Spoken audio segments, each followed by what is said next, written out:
একজন রাজনীতিবিদ হিসাবে আমারও তো ইচ্ছা করে পপুলার কথা বলতে, যাতে জোরে জোরে তালি পায়, কিন্তু এই চেয়ার প্রতি মুহূর্তে আমাকে স্মরণ করে দেয়, no, you have to take the right decision, not the popular decision. এই চেয়ারটি খুব কঠিন একটি চেয়ার, মাননীয় স্পিকার। এই চেয়ারটি দেখলে মনে হয় বসতে খুব আরাম, আসলে মাননীয় স্পিকার মোটেও আরামের না।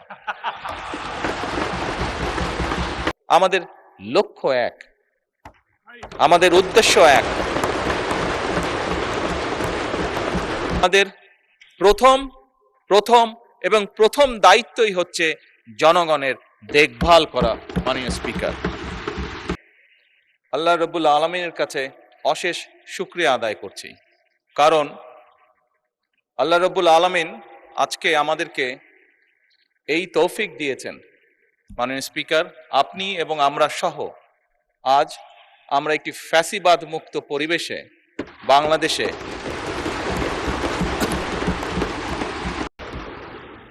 বাংলাদেশের মানুষের সমর্থনের ভিত্তিতে এই সংসদ অধিবেশনে বসেছি এবং আলহামদুলিল্লাহ আল্লাহর রহমতে প্রায় 1 মাস 25 দিন যাবত এই সংসদ পরিচালিত হয়েছে এবং দেশ এবং দেশের জনগণের স্বার্থে আমরা এখানে আলোচনা করেছি এবং গুরুত্বপূর্ণ সিদ্ধান্ত গ্রহণ করেছি। মাননীয় স্পিকার, বক্তব্যের শুরুতেই আমি শ্রদ্ধার সঙ্গে স্মরণ করতে চাই 1971 সালে স্বাধীনতা যুদ্ধে এই দেশের স্বাধীনতা অর্জন করতে গিয়ে যে সকল শহীদ আত্মত্যাগ করেছেন, যে সকল মানুষ শহীদ হয়েছেন। আমি স্মরণ করতে চাই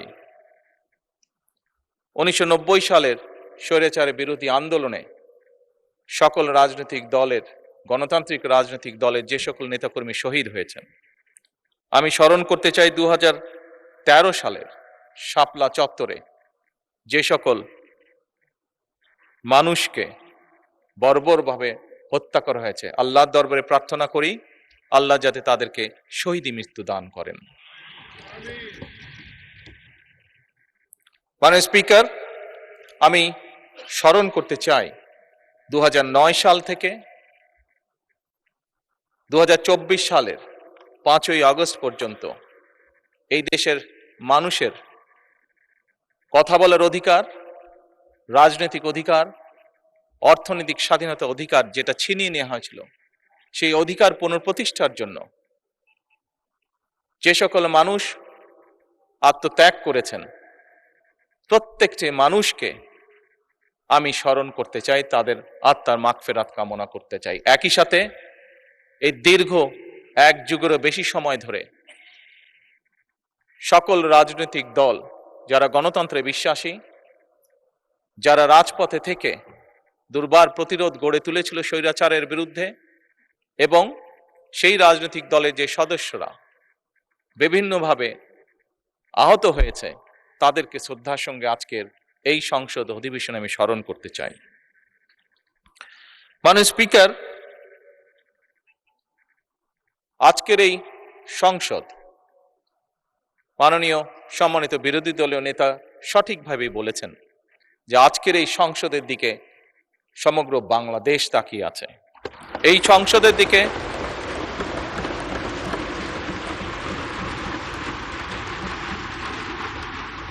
পৃথিবীর প্রতিটি কর্নারে যেখানেই একজন বাংলাদেশি আছে, সম্ভবত প্রত্যেকটি মানুষ এই সংসদের বর্তমান এবং এই সংসদের ভবিষ্যতের দিকে তাকিয়ে আছে একটি দৃঢ় প্রত্যাশা, আশা নিয়ে।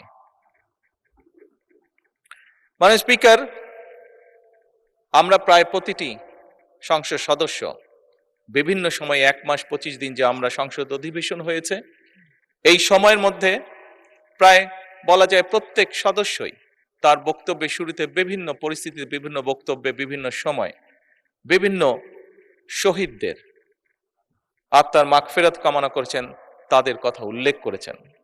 আমরা শ্রদ্ধা নিবেদন করলাম, শ্রদ্ধা নিবেদন করেছি, ইনশাআল্লাহ ভবিষ্যতেও আমরা শ্রদ্ধা নিবেদন করব। কিন্তু মাননীয় স্পিকার, শুধু কি শ্রদ্ধা নিবেদন করলেই শহীদদের প্রতি আমাদের কর্তব্য শেষ হয়ে যাবে?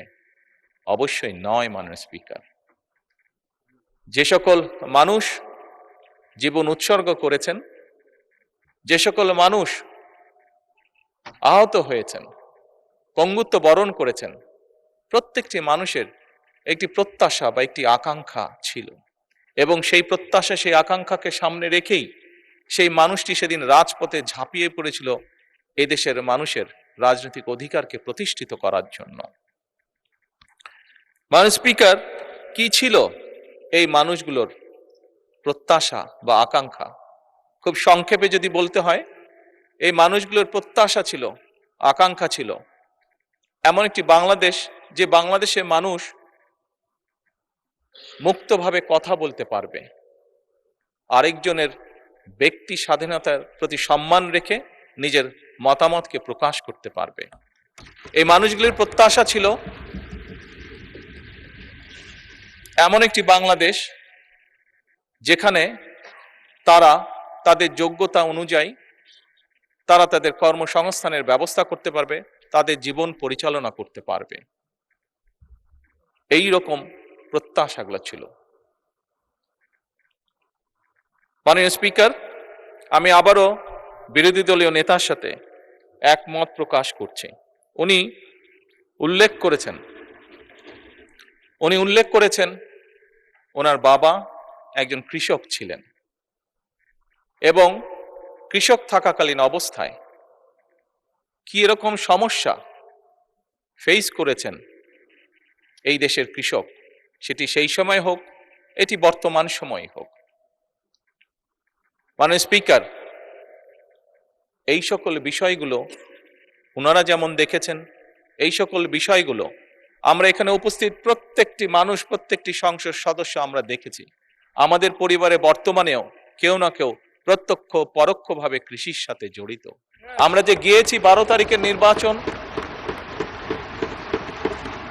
আমরা 12ই ফেব্রুয়ারি নির্বাচন হোক, 1991 সালে নির্বাচন হোক, 2001 সালে নির্বাচন হোক, 1996 সালে নির্বাচন হোক, প্রতিটি নির্বাচনে এখানে উপস্থিত প্রত্যেকটি মানুষ আমরা গ্রামে গিয়েছি, খেতে গিয়েছি, কৃষকের কাছে ভোট চেয়েছি, কৃষাণীর কাছে ভোট চেয়েছি, সকল প্রকার মানুষের কাছে আমরা ভোট চেয়েছি। আমরা জানি আমাদের কৃষক ভাইদের কি অবস্থা। মাননীয় বিরোধী দলের নেতাকে আশ্বস্ত করে বলতে চাই, কৃষকদের এই সমস্যা থেকে বের করে আনার জন্যই আমরা আমাদের ম্যানিফেস্টোতে কৃষক কার্ড রেখেছিলাম। মাননীয় স্পিকার,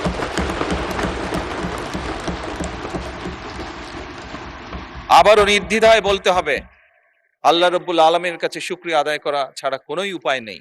আল্লাহর রহমত ছিল বলেই বাংলাদেশের মানুষের সমর্থন নিয়ে আমরা সরকার গঠন করার পরে দ্রুততার সাথে আমরা চেষ্টা করেছি সেই কৃষক ভাইদের পাশে দাঁড়ানোর জন্য। আজকে হ্যাঁ, মাননীয় স্পিকার, হয়তো অনেকেই বলতে পারে যে কয়জনকে আপনারা দিয়েছেন কৃষক কার্ড। আমরা দেওয়া শুরু করেছি মাননীয় স্পিকার, পর্যায়ক্রমিকভাবে। আমরা কৃষক বলতে যাদেরকে বোঝায় তাদের কাছে ধীরে ধীরে আমরা পৌঁছাবো, এবং শুধু কৃষক বলতে সাধারণত আমরা যে বুঝি যে মানুষগুলো, শুধু তাই নয়, যে ধান ফলায় শুধু সেই কৃষকই নয়, যে ধান ফলায়, যে মৎস্য চাষ করে, যে গবাদি পশু চাষ করে, প্রত্যেক ধরনের কৃষকের কাছে আমরা পৌঁছতে চাই। এবং এটাই বলতে পারি, আমরা মাননীয় স্পিকার শুরু করেছি, আল্লাহর রহমতে আমরা এই কাজটি শুরু করেছি, কৃষকের ভাগ্য পরিবর্তনের কাজ আমরা শুরু করেছি, এই সংসদে নির্বাচিত প্রতিনিধিরা শুরু করেছে। এবং একটু আগে বিরোধী দলের নেতা ওই গ্যালারি দেখিয়ে বললেন যে ওখানে ভবিষ্যৎ প্রজন্ম যারা বসে আছে, ইনশাল্লাহ তারা সেই কাজটিকে এগিয়ে নিয়ে যাবে এই কৃষকদের ভাগ্য পরিবর্তন করার জন্য। মাননীয় স্পিকার, খুব সঠিকভাবে বিরোধী দলের নেতা বলেছেন এই দেশের শিক্ষা অঙ্গন বা ছাত্রদের কথা। মাননীয় স্পিকার, আমরা অবশ্যই চাই না যে আমাদের যে শিক্ষা অঙ্গনগুলোর যে অবস্থা, শিক্ষার্থীদের যে অবস্থা, সেটি এরকম থাকুক, সেটি অবশ্যই পরিবর্তিত হোক। মাননীয় বিরোধী দলীয় নেতার এক সন্তান ব্রিটেনে থাকেন। যেভাবেই হোক রাজনৈতিক কারণে বহু বছর আমাকেও ব্রিটেনে থাকতে হয়েছিল। আমি দেখেছি সেই দেশের স্কুলগুলি কেমন। যখন স্কুলগুলো দেখতাম, সেই দেশের স্কুলের বাচ্চাদেরকে দেখতাম, এই বাংলাদেশের একজন নাগরিক হিসাবে রাজনীতির সাথে জড়িত আছি বলেই খুব স্বাভাবিকভাবেই মনে হতো, আহা, আমার দেশের স্কুলগুলো কেন এমন হতে পারে না।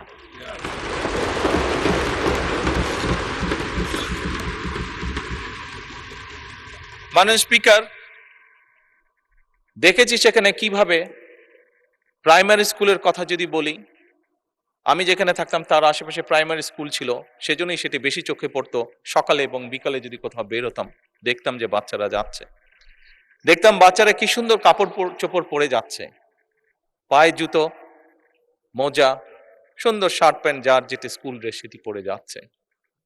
মাননীয় স্পিকার, মনের মধ্যে একটি কষ্ট হতো যে আমার দেশের প্রাইমারি স্কুলের বাচ্চারা কবে এরকম সুন্দরভাবে স্কুলে যাবে। মাননীয় স্পিকার, প্রাইমারি স্কুলের টিচার 2-4 জন যাদেরকে চিনতাম, দেখতাম যে তারা কি সুন্দরভাবে বাচ্চাদেরকে ক্লাসে শিক্ষা দান করছে। মাননীয় স্পিকার, আজকে এই সংসদকে আল্লাহ রাব্বুল আলামিন রহমত করেছেন এবং সে কারণেই মাননীয় স্পিকার আমাদের পক্ষে সিদ্ধান্ত নেওয়া সম্ভব হয়েছে। আমরা সেদিন যেই প্রত্যাশাটি, মনের মধ্যে যে আশাটি ছিল, আল্লাহ চান তো এই আশা আমরা ইনশাল্লাহ পূরণ করতে পারবো। সেজন্যই এই সংসদে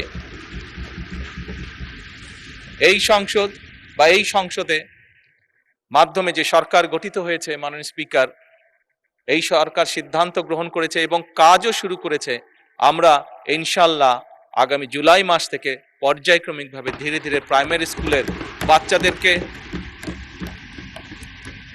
স্কুল ব্যাগ দিব, পর্যায়ক্রমিকভাবে বাচ্চাদের আমরা স্কুল ড্রেস দিব এবং পর্যায়ক্রমিকভাবে মাননীয় স্পিকার আমরা বাচ্চাদেরকে জুতার ব্যবস্থা ইনশাল্লাহ করব।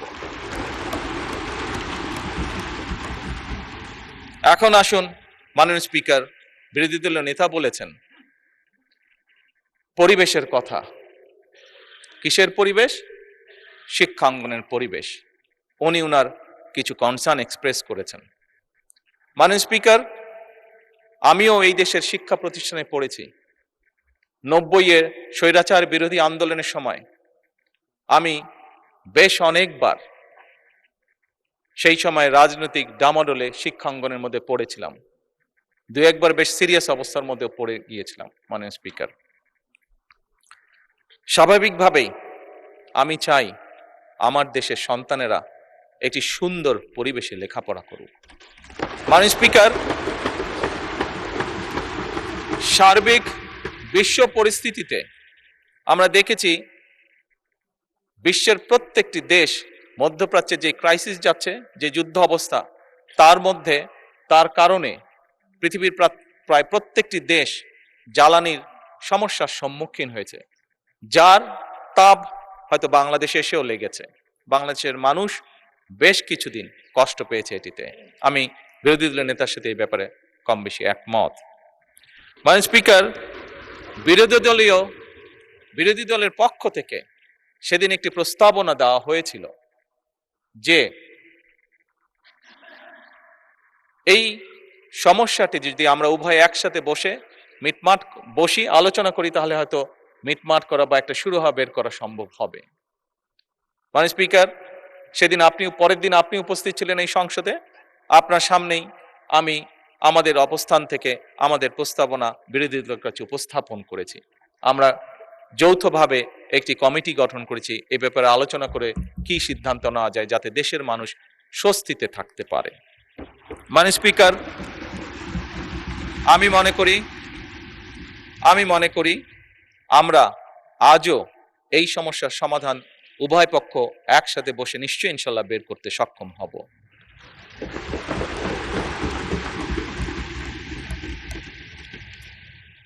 মাননীয় স্পিকার, যে কথাটি একটু আগেই বলেছি, অনেকদিন বাধ্য হয়ে বিদেশে থাকতে হয়েছিল। এছাড়াও এর আগে যখন দেশে ছিলাম, মাননীয় স্পিকার, দলের রাজনৈতিক কারণেই, দলীয় কারণে, রাজনৈতিক কারণে প্রায় বাংলাদেশের বিভিন্ন গ্রাম, জেলা, উপজেলা, পৌরসভা সফর করেছি দলীয় কাজে। মাননীয় স্পিকার, সেই সময় দেখেছি এবং সেই সময় দেখে আমার কাছে মনে হয়েছে যে এই দেশে আমরা যত পরিকল্পনাই গ্রহণ করি না কেন মাননীয় স্পিকার, এই পরিকল্পনাগুলোকে যদি সফল করতে হয়, দেশের অবস্থার যদি পরিবর্তন করতে হয় মাননীয় স্পিকার, তাহলে আমাদের এই টোটাল জনসংখ্যার অর্ধেক যারা, তাদেরকে আমরা যদি অবজ্ঞা করি, পেছনে ফেলে রাখি, তাহলে কোনোভাবেই সেটি সম্ভব নয় মাননীয় স্পিকার। এবং সে কারণেই মাননীয় স্পিকার 1991 থেকে 96 এবং 2001 থেকে 2006 সাল যখন বাংলাদেশ জাতীয়তাবাদী দল দেশনেত্রী খালেদা জিয়ার নেতৃত্বে দেশ পরিচালনার দায়িত্বে ছিল, তখন আমরা মেয়েদের শিক্ষা ব্যবস্থা ক্লাস 12 পর্যন্ত আমরা ফ্রি করেছিলাম।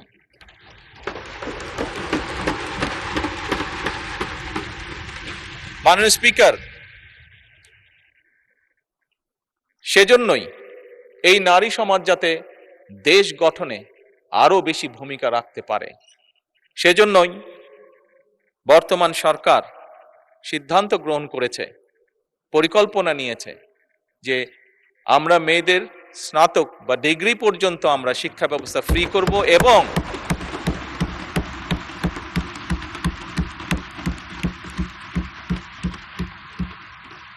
মাননীয় স্পিকার, যারা ভালো রেজাল্ট করবে, যে সকল মেয়েরা ভালো রেজাল্ট করবে, তাদেরকে আমরা উপবৃত্তির ব্যবস্থা করব ইনশাআল্লাহ সরকার থেকে। মাননীয় স্পিকার, শুধুমাত্র লেখাপড়াই নয়, মেয়েদেরকে, নারীদেরকে যদি আমরা অর্থনৈতিকভাবে স্বাবলম্বী করে গড়ে তুলতে পারি, তাহলে দেশকে আরো দ্রুত সামনের দিকে এগিয়ে নিয়ে যাওয়া সম্ভব। এবং এইটি করার লক্ষ্যেই আমরা ফ্যামিলি কার্ড নামে একটি কার্ড, এটার প্রতিশ্রুতি আমরা নির্বাচনের আগে দেশের জনগণের কাছে দিয়েছিলাম। আবারও আল্লাহর কাছে অশেষ শুকরিয়া আদায় করি, আল্লাহর রহমতে এই ফ্যামিলি কার্ড যেটি আমরা প্রতিশ্রুতি দিয়েছিলাম, সেটিরও বাস্তবায়নের কাজ আমরা শুরু করেছি। এবং এই সংসদেই মাননীয় স্পিকার, দুদিন আগে আমাদের তরুণ সদস্য জনাব হাসনাত আমাকে ফ্যামিলি কার্ড নিয়ে একটি প্রশ্ন করেছিলেন যে এই ফ্যামিলি কার্ড কিভাবে কন্ট্রিবিউট করতে পারে দেশের ইকোনমিতে। আমি সংক্ষেপে সেটি তুলে ধরেছিলাম এই মহান সংসদের সামনে। এবং সেদিন আমি পরিষ্কারভাবে বলেছিলাম, অনেকেই হয়তো, অনেকের মনেই প্রশ্ন আছে এত টাকা কিভাবে দিবে এবং এত টাকা এইভাবে দিয়ে দিলে সম্ভব কিনা। আমাদের সকলকে বিষয়টি একটু অন্যভাবে দেখতে হবে। যেই টাকাটি আমরা ফ্যামিলি কার্ডের মাধ্যমে দিচ্ছি, এটি ইনভেস্টমেন্ট হিসেবে দেখতে হবে, এবং আপনি যখন ইনভেস্ট করবেন রিটার্ন অবশ্যই আসবে। আমি সেদিন বলেছিলাম মাননীয় স্পিকার, আমি সেদিন বলেছিলাম যে এই ফ্যামিলি কার্ডের যেই টাকা ফ্যামিলি কার্ডে যাবে, একজন নারী যেটি পাবে, উনি যেই কাজে ব্যবহার করবেন এই টাকাটা, সেই ব্যবহৃত টাকাটা এই দেশের গ্রামীণ অর্থনীতিকে ধীরে ধীরে শক্তিশালী করে তুলবে।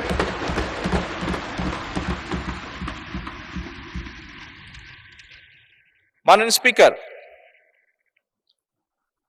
মাননীয় বিরোধী দলীয় নেতা ওনার নির্বাচনী এলাকা সম্পর্কে একটি কথা বলেছেন, বেশ কিছু বিবরণ দিয়েছেন। এই সংসদে আজকে দাঁড়িয়ে আমি আমার অবস্থান থেকে পরিষ্কারভাবে বলতে চাই, অনুরোধ জানাবো মাননীয় বিরোধী দলীয় নেতাকে, মাননীয় বিরোধী দলীয় নেতা, আমি যে মন্ত্রণালয়ের অধীন কাজ, আমার পাশেই সেই মিনিস্টার সাহেব বসে আছেন। প্রোটোকল হিসাবে মিনিস্টার সাহেবকে আমি এরই ভিতরে নির্দেশনা দিয়েছি যে আপনার কাজগুলো উনি দেখবেন, এবং তার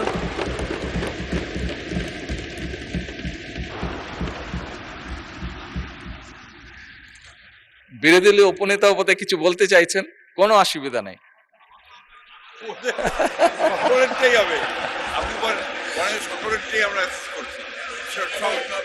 মাননীয় স্পিকার, যে এক মিনিট, একটু আগে ফরিদপুরে 1 আসনের সংসদ সদস্য এসেছিলেন, উনিও কিছু কথা আমাকে বলেছেন।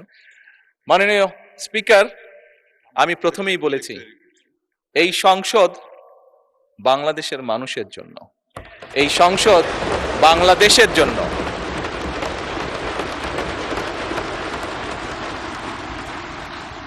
মাননীয় স্পিকার, যে কথাটি বলছিলাম, আমি বিরোধী দলের নেতা এবং উপনেতা স্বাভাবিকভাবে, যেহেতু ওনারা নেতা এবং উপনেতা, স্বাভাবিকভাবে লিডার তো কিছুটা প্রায়োরিটি পাবেই। ওনাদের দুজনকে বলব, দয়া করে আপনাদের বিষয়গুলো যদি আমার অফিসেও যদি একটা কপি পাঠিয়ে দেন, আমি নিজে চেষ্টা করব দেখার জন্য বিষয়গুলো।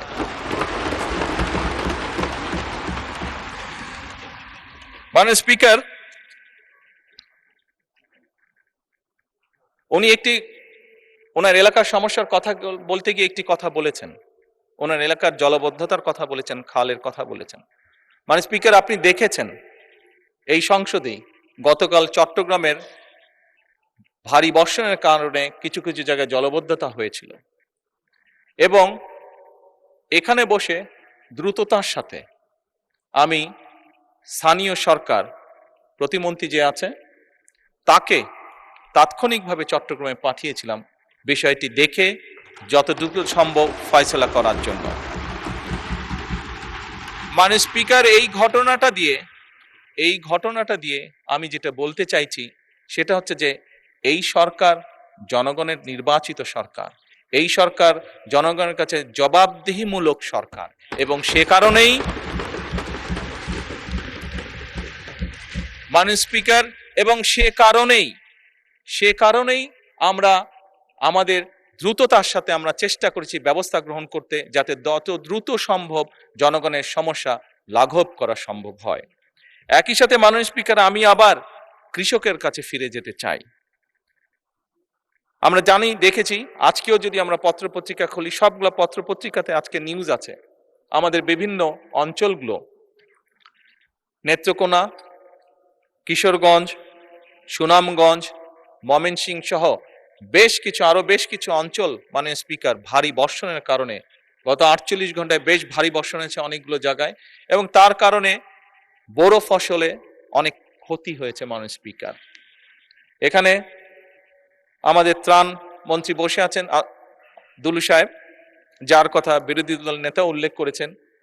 ওনাকে গতকালকেই আমি নির্দেশনা দিয়েছি, তারও দুদিন আগে যখন ওয়েদার ফোরকাস্ট আমি দেখেছিলাম, সেই স্থানীয় প্রশাসনকে আমি নির্দেশনা দিয়েছিলাম যে সকলের লিস্ট করে কোথায় কোথায় বোরো ধানের কৃষক আছে, কারা কারা ক্ষতিগ্রস্ত হতে পারে, কি কি হতে পারে, সেই ব্যবস্থা গ্রহণ করার জন্য। মাননীয় স্পিকার, এই কথাটা দিয়েও আমি বলতে চাইছি যে এই সরকার জনগণের সরকার, জনগণের নির্বাচিত সরকার, আমাদের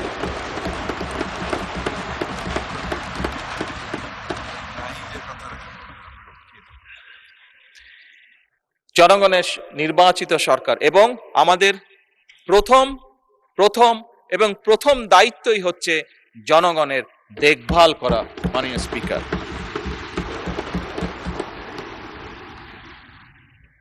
এবং সে কারণে মাননীয় স্পিকার, বিরোধী নেতা এলাকায় উনি যে কষ্টটা পাচ্ছেন জলাবদ্ধতার কারণে, এই সমস্যাটি সমগ্র বাংলাদেশেই কম বেশি আছে। মাননীয় স্পিকার, বাংলাদেশে এরকম অনেক জায়গা আছে যেখানে বর্ষাকালেও কৃষকরা পানির কষ্ট ভোগ করে, যেখানে বর্ষাকালেও বিভিন্ন সময় সেচ ব্যবস্থা তারা দিতে পারে না, শুধুমাত্র সঠিকভাবে সেচের পানি তারা আনতে পারে না বলে। এবং সে কারণে মাননীয় স্পিকার, শহীদ রাষ্ট্রপতি জিয়াউর রহমানের সেই যুগান্তকারী খাল খনন কর্মসূচি আমরা আবারও শুরু করেছি।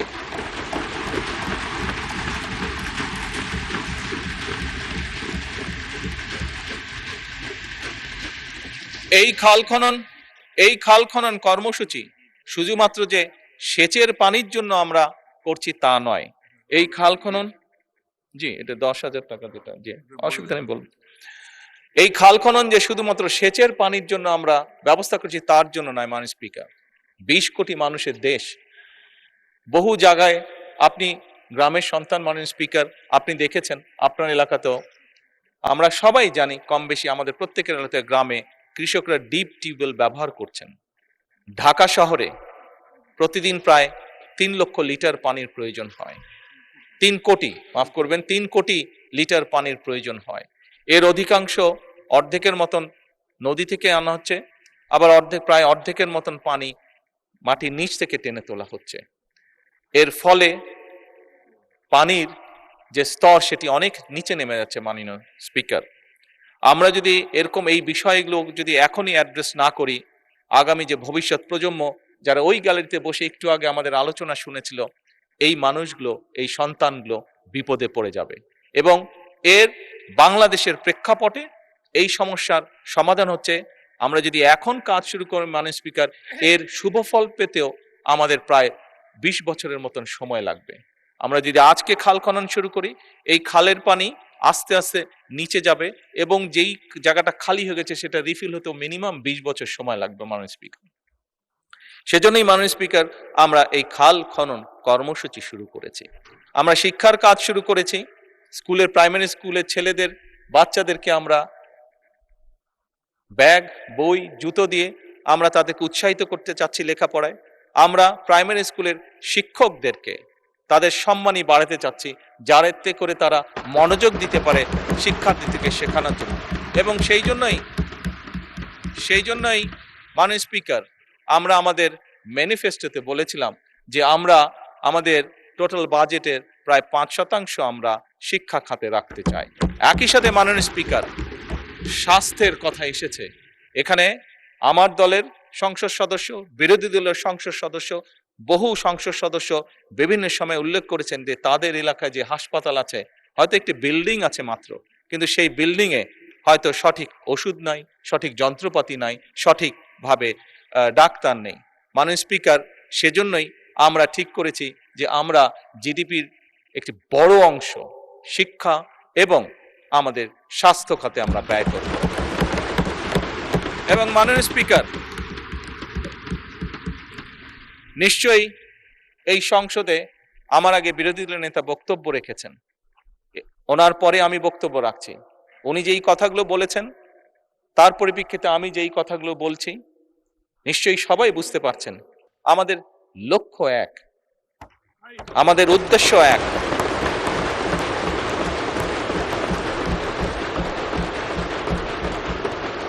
আমাদের গন্তব্য এক। লক্ষ্য কি? লক্ষ্য হচ্ছে বাংলাদেশের মানুষ। উদ্দেশ্য কি? উদ্দেশ্য হচ্ছে একটি সমৃদ্ধশালী বাংলাদেশ। গন্তব্য কি? গন্তব্য কি? একটি স্বনির্ভর, নিরাপদ, আত্মনির্ভরশীল বাংলাদেশ।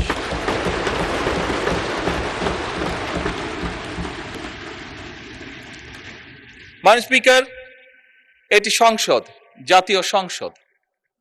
মাননীয় বিরোধী দলের নেতা বলেছেন আমরা এগ্রি করছি ডিসএগ্রিমেন্টের জন্য। Agree to disagree. মাননীয় স্পিকার, পৃথিবীর তাবৎ দেশ যারা গণতন্ত্রের চর্চা করে, প্রত্যেকটি পার্লামেন্টেই এটি একটি স্বীকৃত বিষয়। মাননীয় স্পিকার, ইয়েস, আজকে হয়তো জুলাই সনদ নিয়ে অনেক কথা হয়েছে, আমি সেই ডিবেটেই যাব না। কারণ একটু আগেই আমি বলেছি আমাদের লক্ষ্য, উদ্দেশ্য, গন্তব্য হচ্ছে এই দেশ, দেশের জনগণ এবং একটি আত্মনির্ভরশীল সমৃদ্ধশালী বাংলাদেশ। মাননীয় স্পিকার, আমি আবারও বিরোধী দলের নেতার সাথে একমত পোষণ করছি। আমরা গত প্রায় 1.5 মাস ধরে আলোচনা করেছি এই সংসদে। হ্যাঁ, আমরা অনেকগুলো গুরুত্বপূর্ণ বিল পাশ করেছি। বিলের বিষয় কোনো বিষয়ে আমরা একমত হয়েছি, কোনো বিষয় হয়তো আমাদের দ্বিমত আছে। মাননীয় স্পিকার, পরিষ্কারভাবে আমার দলের অবস্থান থেকে আমি বলতে চাই যে সকল বিষয়ে আমাদের দ্বিমত রয়েছে আমরা বিরোধী দলের সদস্যদের সাথে বসবো, আলোচনা করব, দেশের স্বার্থে আমরা সমাধান বের করব।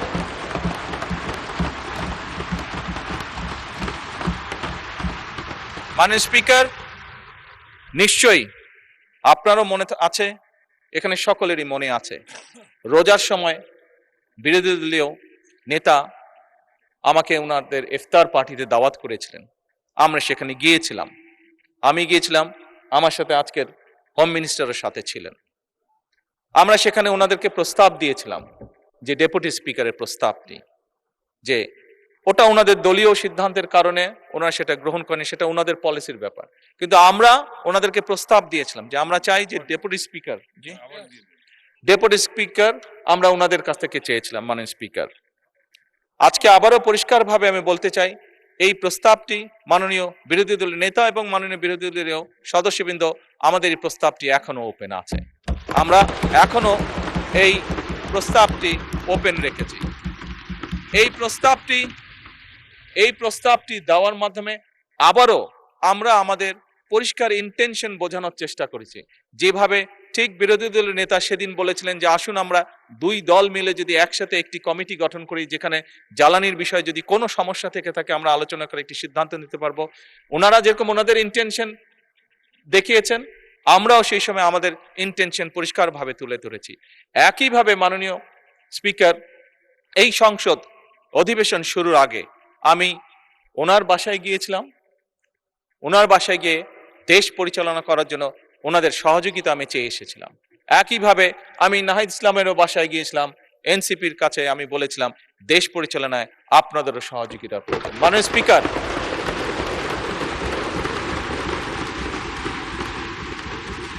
আমি এবং বিরোধী দলের নেতা উভয় আমরা বলেছি সমগ্র বাংলাদেশ এই সংসদ তাকিয়ে আছে, সমগ্র বাংলাদেশ এই সংসদের দিকে তাকিয়ে আছে একটি সুন্দর ভবিষ্যতের জন্য, তাকিয়ে আছে একটি সমৃদ্ধশালী বাংলাদেশের জন্য। মাননীয় স্পিকার, এবং সে কারণেই আমরা মনে করি এটি হয়তো বোঝার ভুল হতে পারে বা দেখার ভুল হতে পারে, হতেই পারে, মানুষ মাত্র ভুল হতেই পারে, কিন্তু আমাদের পক্ষ থেকে, সরকারের পক্ষ থেকে মাননীয় স্পিকার, আমি বলেছি, আমি বলবো এবং বলছি, ইনশাআল্লাহ ভবিষ্যতেও বলবো, এখনো বর্তমানেও বলছি, আমরা চাই আমরা একসাথে কাজ করব। কাজ করতে গেলে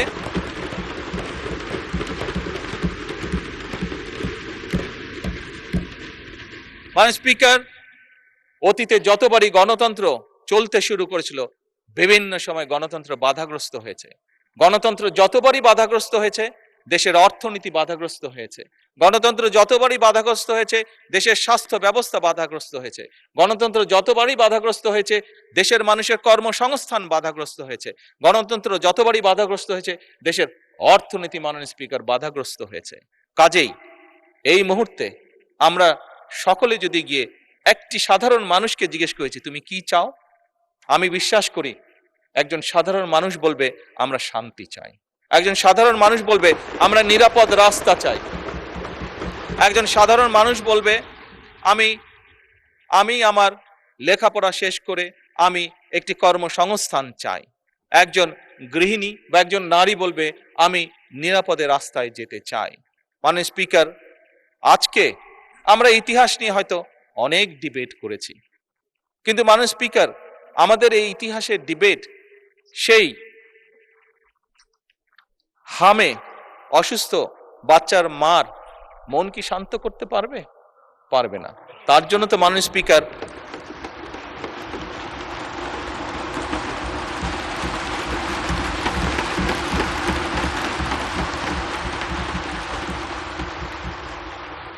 অথবা মাননীয় স্পিকার, যে ছেলেটি ইউনিভার্সিটি পাশ করে চাকরি সংস্থানের জন্য মাসের পর মাস ঘুরে বেড়াচ্ছে, তাকে কি আমরা আমাদের এই যে ঐতিহাসিক ডিবেট, কে আমরা কি করেছি অতীতে, সেই ডিবেট দিয়ে তাকে কি আমরা কিছু বুঝ দিতে পারবো? মাননীয় স্পিকার, পারবো না।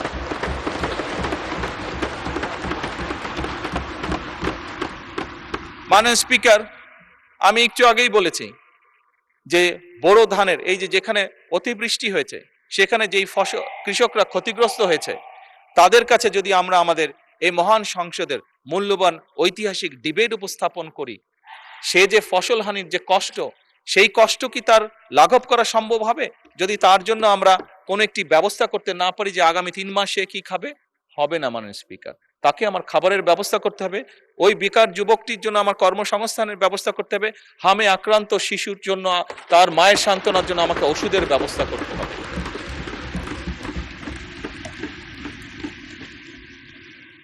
মাননীয় স্পিকার, আমার কাছে একজন রাজনীতিবিদ হিসাবে মনে হয় খুব সম্ভবত বাংলাদেশের মানুষ যত না রাজনৈতিক ডিবেট চায়, যত না রাজনৈতিক বিভিন্ন বক্তব্য চায়, তার থেকে তারা তাদের সমস্যার সমাধান চায়।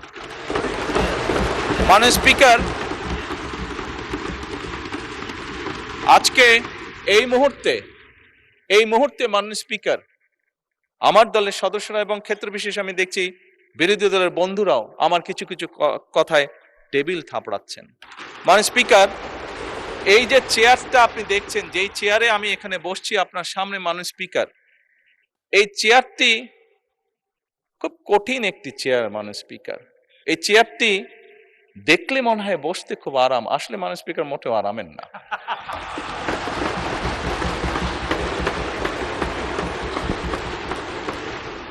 এই চেয়ারটিতে বসলে মাননীয় স্পিকার প্রতি মুহূর্তে মনে হয় যে আগুনের তপ্ত হিট আসছে মাননীয় স্পিকার। হাসার কিছু নেই, আমি যা ফিল করি আমি আপনাদেরকে তাই বলছি, মাননীয় স্পিকার, এই চেয়ারের থেকে উঠে দাঁড়িয়ে আপনার সামনে বক্তব্যে আমি হয়তো অনেক পপুলার কথা বলতে পারতাম, যেটাতে আরো অনেক বেশি তালি হতো মাননীয় স্পিকার, কিন্তু এই চেয়ার আমাকে বলে যে আমি সবসময় পপুলার কথা বলতে পারি না, আমাকে সেটাই বলতে হবে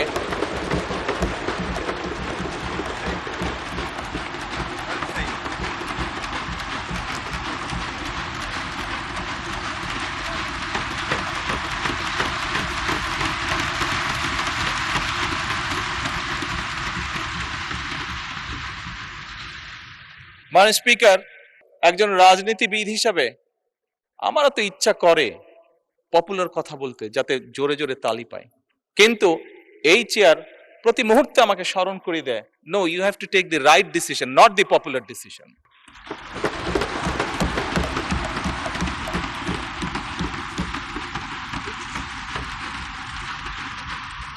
মাননীয় স্পিকার, আপনার মাধ্যমে আজকে এই সংসদের এই সবুজ চেয়ারে যারা বসে আছেন, আমি মনে করি আজকে বোধহয় আমাদেরকে সিদ্ধান্ত নিতে হবে যে আসুন আমরা পপুলার ডিসিশনে আলাপ করব না, আমরা আলাপ করব সঠিক ডিসিশনের ব্যাপারে, রাইট ডিসিশনের ব্যাপারে।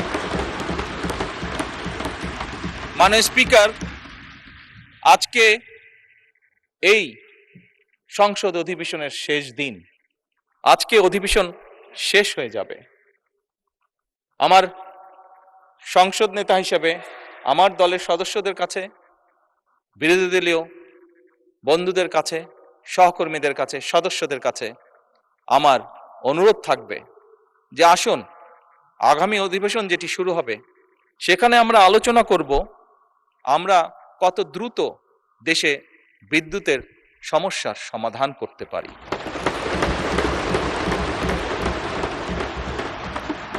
মাননীয় স্পিকার, আমরা আলাপ করতে চাই, আমি আলাপ করতে চাই আগামী সংসদে কত দ্রুত আমরা কত বেশি সংখ্যক মানুষের কর্মসংস্থান দেশেই হোক বিদেশি হোক তৈরি করতে পারি।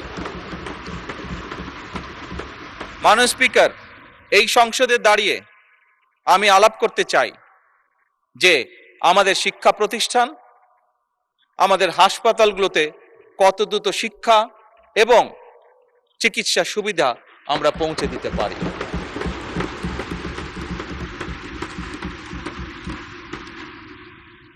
মাননীয় স্পিকার, দিনের কার্যবিধিতে আপনি যখন শুরু করেন বিভিন্ন সময় বিভিন্ন সংসদ সদস্য বলে ওঠেন তার এলাকায় রাস্তা লাগবে, তার এলাকায় ব্রিজ লাগবে, কারো এলাকায় কালভার্ট লাগবে, স্বয়ং বিরোধী দলীয় নেতা ওনার এলাকার সমস্যার কথা বলেছেন। মাননীয় স্পিকার, আমরা যদি দেশের পরিস্থিতি স্থিতিশীল রাখতে না পারি, দেশে আমরা যদি অর্থনৈতিকভাবে শক্তিশালী করতে না পারি, মাননীয় স্পিকার, বর্তমান প্রেক্ষাপটে যেখানে 30 লক্ষ কোটি টাকার ঋণ নিয়ে এই সংসদ দেশ পরিচালনা শুরু করেছে, সেই দেশকে আমরা এগিয়ে নিতে পারবো না। আমরা যদি একটি স্টেবল গভর্নমেন্ট রাখি, আমরা যদি একটি স্টেবল পার্লামেন্ট এনশিওর করতে না পারি, মাননীয় স্পিকার, আমরা কোনোভাবেই এই দেশকে সামনে নিয়ে যেতে পারবো না। মাননীয় স্পিকার, এই দেশকে যদি সামনে নিতে হয় তাহলে অবশ্যই আমাদের উভয় পক্ষকে একসাথে কাজ করতে হবে। হ্যাঁ, বাংলাদেশে আইটি শিল্পের বিকাশ কিভাবে হবে এ ব্যাপারে হয়তো আমাদের মধ্যে ডিবেট হতে পারে, এ ব্যাপারে আমাদের মধ্যে দ্বিমত থাকতে পারে, কিন্তু বাংলাদেশের আইটি শিল্পের বহিঃপ্রকাশ হতে হবে এ ব্যাপারে আমাদের মধ্যে নিশ্চয়ই কোনো ডিবেট নেই মাননীয় স্পিকার। সেজন্যই আসুন আজকে আমরা সিদ্ধান্ত গ্রহণ করি যে আমাদের আলোচনার বিষয়বস্তু হবে এই দেশের মানুষের ভাগ্যের পরিবর্তন। আমাদের আলোচনার বিষয়বস্তু হবে মাননীয় স্পিকার, আমাদের আলোচনার বিষয়বস্তু হবে যে আমরা অন্য দেশের উদাহরণ দেব না, বরং আমাদের দেশকে আমরা সামনে এগিয়ে নিয়ে যাব। মাননীয় স্পিকার 1971 সালে এই দেশ যখন স্বাধীন হয়েছে, এই মুহূর্তে আমরা বিভিন্ন বিবেচনায় আমাদের দেশকে যদি স্ট্যান্ডার্ডে ধরি, আমাদের মতন অনেকগুলো দেশ ছিল যারা হয়তো 1972-73 সালে স্বাধীন হয়েছে, তারা আমাদের থেকে এগিয়ে গিয়েছে। মাননীয় স্পিকার, আমরা পারিনি কেন? বিকজ বিভিন্নভাবে এই দেশকে, একটু আগেই যেটা বলেছি মাননীয় স্পিকার, বাধাগ্রস্ত করা হয়েছে গণতন্ত্রকে। মাননীয় স্পিকার, গণতন্ত্র বাধাগ্রস্ত যদি হয়, গণতন্ত্র প্রতিবার বাধাগ্রস্ত হলে অর্থনীতি, শিক্ষা, স্বাস্থ্য সবকিছু বাধাগ্রস্ত হবে। কাজেই মাননীয় স্পিকার, আপনার মাধ্যমে আমি বিরোধী দলীয় সহকর্মীদের কাছে আহ্বান জানাতে চাই, আসুন আমরা ডিবেট করব, আমরা বিতর্ক করব, আমরা আলাপ করব, আমরা আলোচনা করব, আমরা বসবো, কথা বলবো, কিন্তু কোনোভাবেই এই সংসদকে ব্যর্থ হতে দেওয়া যাবে না।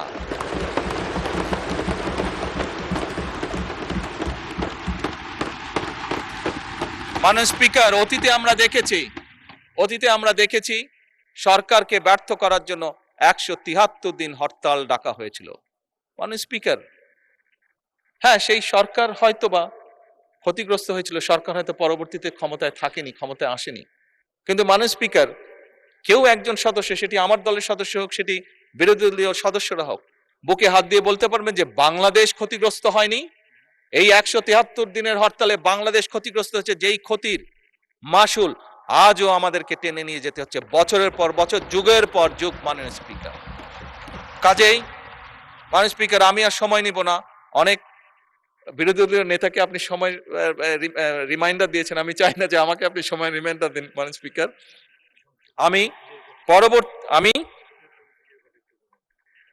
আমি বিরোধী দলীয় নেতার সাথে একমত হয়েই বলতে চাই যে কথাটি কয়েকবার আমি রিপিট করেছি, আবারও আমি রিপিট করতে চাই, কারণ আমি মনে করি এটা উনি একটি ইম্পর্টেন্ট কথা বলেছেন যার সাথে আমি সম্পূর্ণভাবে একমত। এই সংসদ মানে পুরো বাংলাদেশ।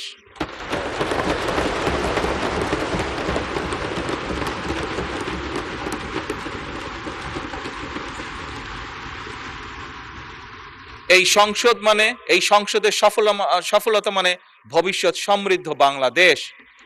এবং মাননীয় স্পিকার, এটি সংসদের রীতি, সংসদের নীতি। মাননীয় স্পিকার, একটি দল সরকারে থাকবে, একটি দল বিরোধী দলে থাকবে।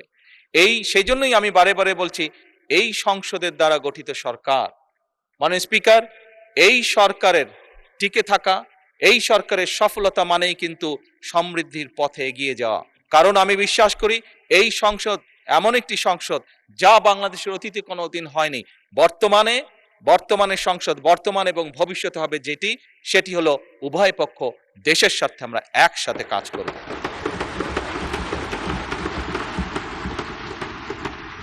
মাননীয় স্পিকার, আমরা উভয় পক্ষ আসুন কেউ কাউকে ব্যর্থ করতে চাইব না, কারণ আপনি এবং আমি, আপনারা এবং আমরা মিলেই কিন্তু পূর্ণ সংসদ।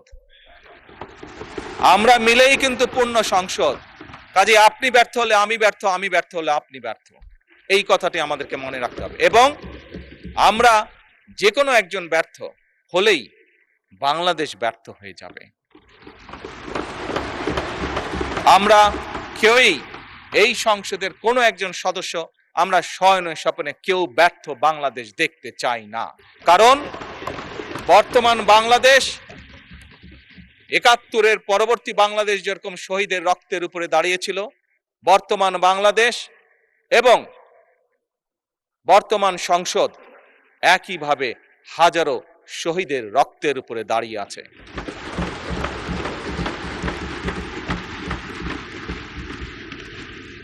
মাননীয় স্পিকার,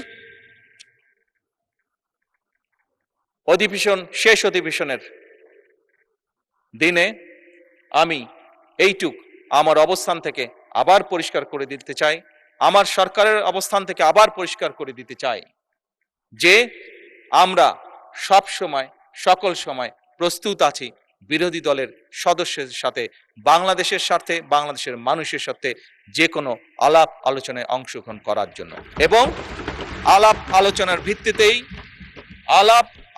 ভিত্তিতে আমরা উভয়ে সকলে একসাথে এই দেশকে ইনশাল্লাহ সামনের দিকে এগিয়ে নিয়ে যাব। এই দেশের মানুষের প্রত্যাশা পূরণ করার আমাদের সর্বশক্তি দিয়ে চেষ্টা করব। মাননীয় স্পিকার, এবার পরিশেষে আমি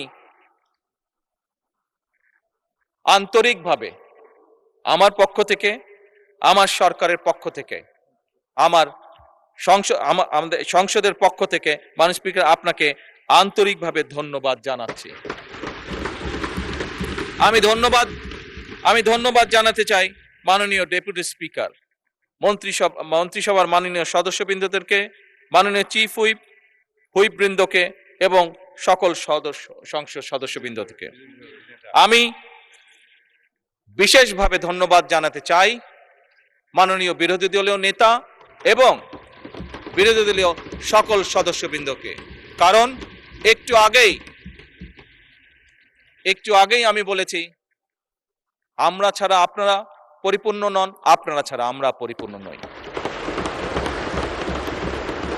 সেই কারণেই আমি মাননীয় বিরোধী দলীয় নেতা এবং বিরোধী দলীয় সকল সদস্যদেরকে বিশেষভাবে শুভেচ্ছা জানাতে চাই। আমি আন্তরিকভাবে ধন্যবাদ জানাতে চাই মাননীয় স্পিকার, সচিবালয়ের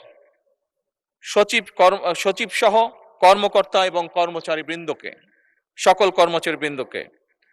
তারা অক্লান্ত পরিশ্রম করেছেন এই 1.5 মাস সময় প্রায়। আমি ধন্যবাদ জানাতে চাই সরকারের বিভিন্ন মন্ত্রণালয়, বিভাগ এবং দপ্তরের কর্মকর্তা কর্মচারী বৃন্দদেরকে, যারা আমাদেরকে এই সংসদকে সহযোগিতা করেছেন এত অল্প সময় দ্রুততার সাথে এতগুলো বিল উপস্থাপন করে এইগুলো সম্পূর্ণ কাজগুলো সমাধান করার জন্য। মাননীয় স্পিকার, আমি ধন্যবাদ জানাতে চাই চিকিৎসক, পুলিশ সদস্য, ফায়ার সার্ভিসের সদস্য, গণপূর্ত বিভাগের সদস্য, বিদ্যুৎ ও টেলিগ্রাম ফোন বিভাগের সদস্য। আমি বিশেষভাবে আবারও আমি ধন্যবাদ জানাতে চাই নিরাপত্তা বাহিনী সহ সংশ্লিষ্ট সকল সেবাদানকারী প্রতিষ্ঠানের ব্যক্তিবর্গকে। জাতীয় দৈনিক পত্রিকা, বিভিন্ন সংবাদ সংস্থা, বাংলাদেশ বেতার, সংসদ, বাংলাদেশ টেলিভিশন ও বেসরকারি টিভি চ্যানেল সহ দেশের সকল গণমাধ্যম, সাংবাদিক, কর্মকর্তা কর্মচারী বৃন্দদেরকে আন্তরিকভাবে ধন্যবাদ জানাতে চাই।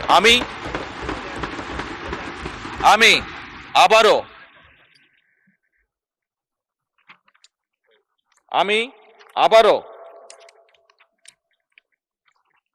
পরিষ্কারভাবে দৃঢ়চিত্তে বলতে চাই যে সকল ব্যক্তি এবং সংস্থাকে আমি ধন্যবাদ জানিয়েছি, তাদের সকলের সহযোগিতার কারণেই আজ আমরা এই সংসদটি সুন্দরভাবে এই অধিবেশনটি সমাপ্ত করতে পারলাম, এবং দেশ গঠনে এই প্রত্যেকটি সংস্থা এবং প্রত্যেক ব্যক্তির অবদান রয়েছে এবং ইনশাল্লাহ ভবিষ্যতেও থাকবে।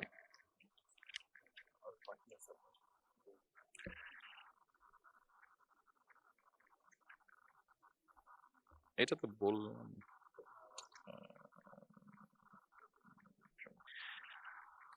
মাননীয় স্পিকার, মাননীয় বিরোধী দলের নেতা,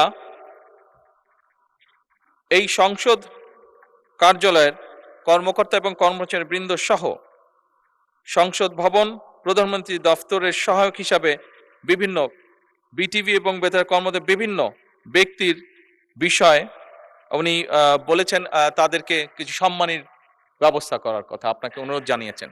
আমি ওনার এই প্রস্তাবকে সম্পূর্ণভাবে সমর্থন করছি। মাননীয় স্পিকার,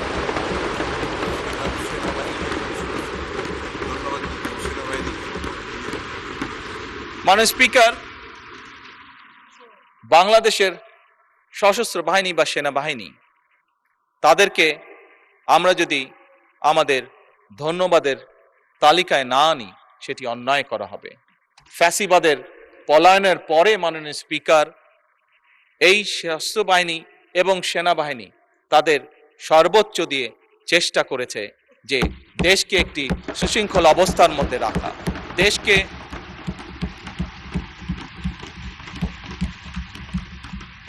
দেশে যাতে কোনো অরাজক পরিস্থিতি তৈরি হতে না পারে, আমি আইন শৃঙ্খলা বাহিনী সহ সশস্ত্র বাহিনীর সকল সদস্যবৃন্দদেরকে আন্তরিকভাবে ধন্যবাদ জানাতে চাই তাদের দায়িত্ব সঠিক সুন্দরভাবে পালন করার জন্য।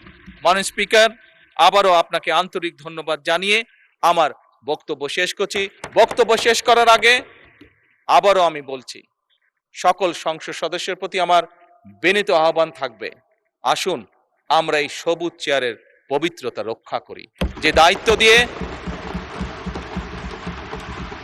দায়িত্ব, যে প্রত্যাশা, যে আশা নিয়ে বাংলাদেশের মানুষ আমাদেরকে পাঠিয়েছে এখানে, আসুন আমরা সেই দায়িত্বের, সেই কর্তব্যের সর্বোচ্চ সম্মান আমরা প্রদান করি, যার মাধ্যমে আমরা দেশের মানুষকে সম্মান প্রদর্শন করব। কারণ দেশ এবং জনগণ থাকলেই আমরা আছি। দেশ এবং জনগণ সম্মান যদি আমরা না করি, তাহলে আমাদের রাজনীতি হয়তো ব্যর্থ হয়ে যাবে। সেই জন্যই আমাদের সবচেয়ে প্রথম হচ্ছে এই দেশের জনগণ এবং এই প্রিয় মাতৃভূমি বাংলাদেশ। মাননীয় স্পিকার, আপনাকে আন্তরিক ধন্যবাদ। আসসালামু আলাইকুম।